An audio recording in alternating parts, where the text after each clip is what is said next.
Oh, it's a beast. Oh, it's very good fish. Is it grayling?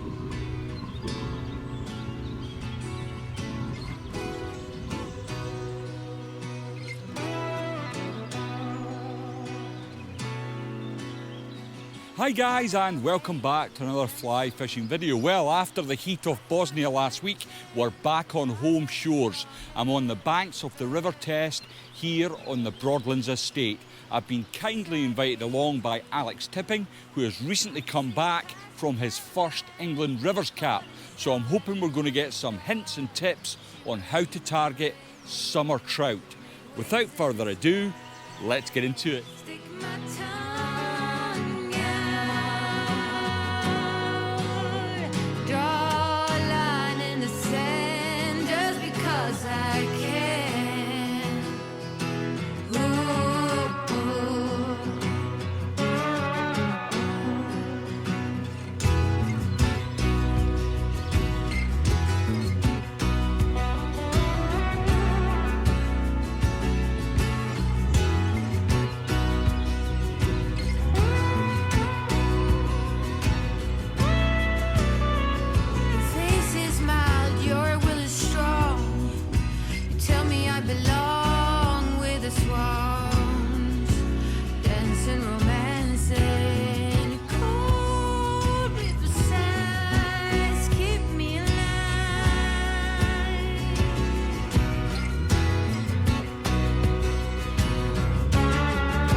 Chalk stream etiquette would dictate that it's dry fly only up until the 1st of July. Now we're actually into the month of July. I can't quite remember the date, but we're into the month of July. The rods I'm going to be using today is a Euro Nymphing rod. I've got the Ignita 2. This is a 10'6" rod for a 3, and as you can see, I've coupled it with my JMC Yoto 30 reel. Now this is a semi-automatic reel, and if you follow the channel you'll know I've done a review primarily centred around this reel. I'm still using it. Do I like it? I'm not so sure. The jury's still out. It's let me down a couple of times with the drag. Snags up and pops, and I've lost a couple of really good fish because of this reel. And I think I'm about a heartbeat away from going back to my Hanak Superb, which has never failed to produce the goods. So, semi-automatic reels, I love it for its functionality, but I don't like the fact that it lets you down. But we'll see how we get on today. This might be the make or break day, if you like. The other rod I've set up is what I used in Bosnia. It's the Tactical Trout. It's a 9-foot rod for a 4-weight. I'm using the Penna reel with a Jensen floating line. And I've got quite a long tapered leader on this. It's about 9 foot, and to this I'll be adding a further 7 to 8 feet of tippet. I'll probably start with 0.12. The test is stocked with brown trout, and they can grow anywhere up to 7-8 pounds. If I get a hold of a decent fish, I don't want to be on that light tippet that I had to fish through necessity in Bosnia. So I'm going to get these rods set up. I'm sure Alex is going to be here any moment, and we'll chat with him on what his setup and his approach to fishing this river. Well, I'm joined by Alex Tipping, and thanks very much for inviting me along, Alex. I really appreciate it. I don't get a chance to see this in the summer. It's a completely different river. I can see the bottom for a kick-off, which is good. We're starting with a dull kind of day, but I expect it's going to get a little bit better. The sun's coming out in a couple of hours. Yeah, so it should be good. Rises. And we're on, I know this isn't your favourite beat, but it's certainly my favourite beat for the Grayling. So hopefully we'll get a few fish. So how are you going to start the day? What's your tactics? Probably the nymph. Probably start for the nymph. Look out for rises. See if we. Well, I'd like to do some on the dry later on. We'll start for the nymphing, and we'll start with the deeper bits over here. And we'll walk up here, and there's that bend here on the far bank here. We'll walk up there towards the island, which is, I know, is your favourite swim. Yeah, well, I like this runoff that's just coming round the corner here. It's one of my favourites. I've had some amazing fish off of that. And you were telling me earlier that you've had some good grayling so far this season. So I mean, look at the grayling fishing this year has been brilliant, but lots of big ones, hardly any small ones. Only the last few weeks have we seen the smaller grayling come come about. Yeah, so and I think if you watch the channel, you'll know that the Grayling Classic last year was tough going, wasn't it? Yeah. It seems to get harder every year, but I mean, the fish are definitely bigger this year. Yeah. And as I said, the smaller ones have come about in the last couple of weeks. So. Yeah, well, let's hope that we need those small ones. Yeah, we need more small ones because the numbers used to be huge, didn't they? The Classic. They did, yeah. But I don't know what that's causing that. It could be farmers' runoff. It's difficult to tell, isn't it? Could just be every few years you get years like this. Yeah, absolutely. So Alex is just back from Ireland, not long back from Ireland from your first international cap. Yeah. Congratulations. Thank you. And how did that go for you? Well, we got bronze, so we didn't come last, which was good. But it was hard work, but it was a really, really good experience. Yeah. Met some lovely people, some really good anglers. A really good week on a big river. Yeah, it was always going to be difficult to beat the Irish on their home water. I mean they're very good anyway, but on their home water, they're going to be difficult to beat. They are indeed. Some of them live 500 yards from the river. Absolutely, you can't beat that home advantage, can you? Absolutely. But I take it you got some lessons from the experience. Yeah, certainly. It's a river that I haven't fished before. It's a completely different type of river that I usually fish. But I learnt a lot. I've heard good things about the Blackwater. It's supposed to be full of fish. Lots of small fish. They're small, aren't they? Yeah. And you've got to wade your way through them smaller fish to get to the 20 centimetre measure, was it? 20 centimetres. Yeah. A lot of dace as well, which is kind of nice to see, but you want to be catching the trout, obviously. Yeah, of course. But let's hopefully we'll get in about some trout and grayling today. Yeah. So we're going to get tackled up. I'm going to start off with the nymph as well. I think I'm going to Euro nymph it. I might set up my dry fly rod later on if the weather does clear. It's obviously starting to drizzle a little bit. And clear up the weather certainly did. Little did I know at the time, but this was to be one of those special days, a red letter day as some might say. The quality and the quantity of the fish were simply unmatched in my experience fishing rivers.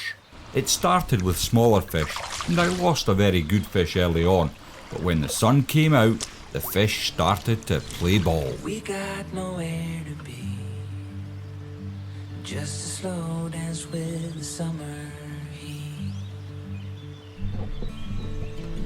The world outside can't wait a few, 'cause right now we got nothing else to do. The sun is peeking through the cotton white lines. Your hands still tangled up in mine. Come down the bank a bit, Paul. Feet on the wall, your head on me, floating easy. We got nowhere to be. Got nowhere to be.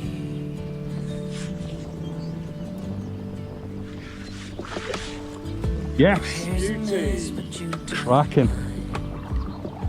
you just laugh. Na, na, na, na, na, na. Feels like Ooh, I thought you were going to fumble that there.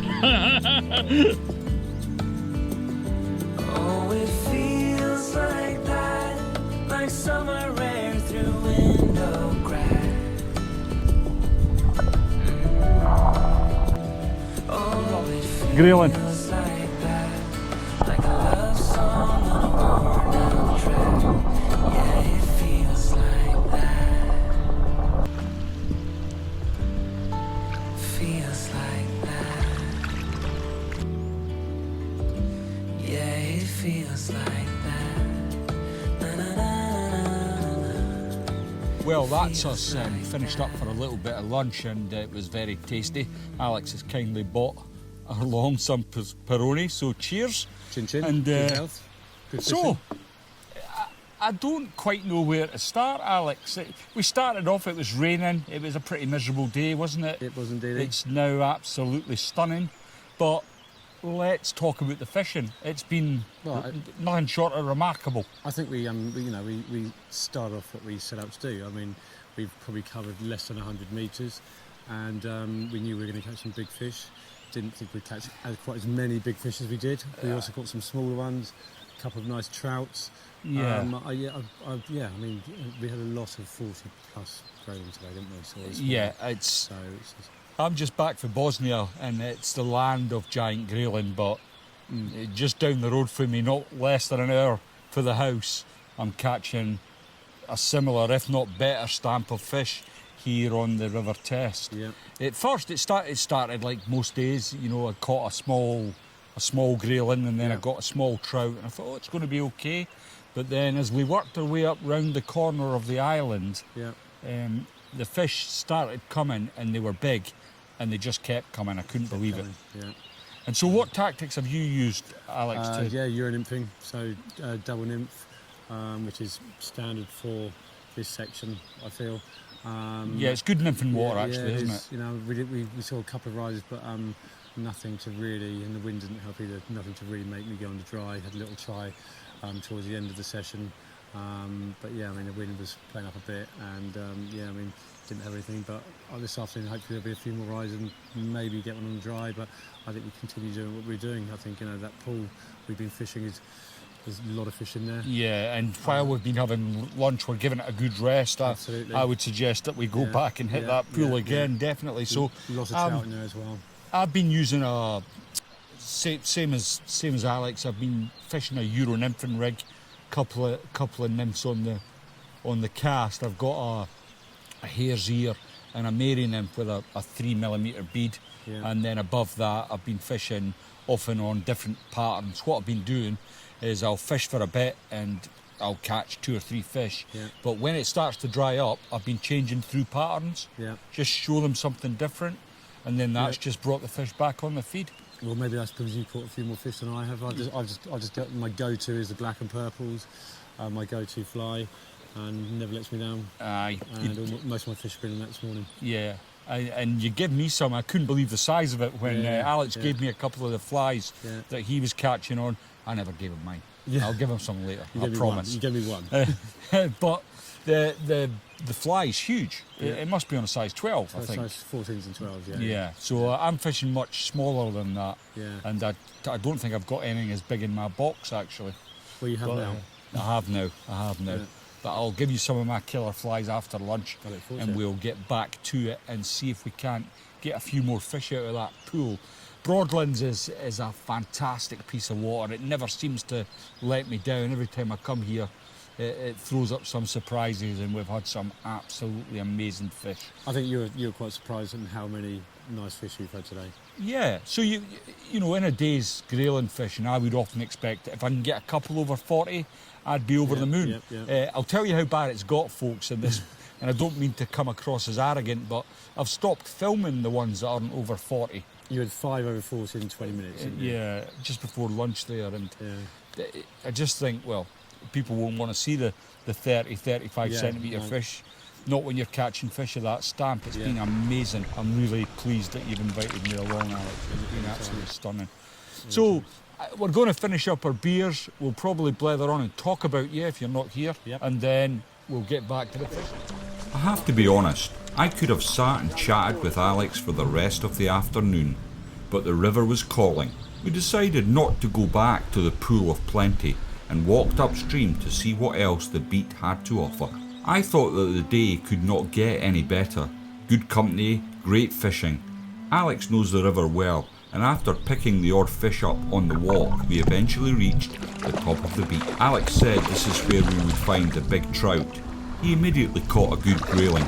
Jesus. I fished just down from him and fished the deeper pools that could not be penetrated by the eye. I put my nymphs through the first time and was rewarded with a savage take. I was in contact for maybe 20 seconds before the fish running downstream peeled away. Not to worry, as the very next cast saw me hook a similar stamp of fish. Sadly though, that one snapped me. It was time to beef up the tippet. I removed the 7X I had been fishing and rigged my leader with 5X. After a couple of speculative casts, I hit a good fish. I thought it might have been one of the rainbows that had been stocked in the river, but no, it was a lump of butter, stunning looking. I don't know if it can get any better. I need a brownie. It just seems to go from amazing to amazinger. I decided to have a few more casts, and the rainbow trout took my offering. Surely things could not get any better. As the afternoon pushed on, we slowly made our way back towards the island. We couldn't just walk past the pool of plenty. Alex took 2 good grayling in short order and was finished for the day. I told him I would have 5 more casts. On the second cast I hooked into a lovely brown trout. The perfect end to the perfect day. We'll call that a day club. I think so.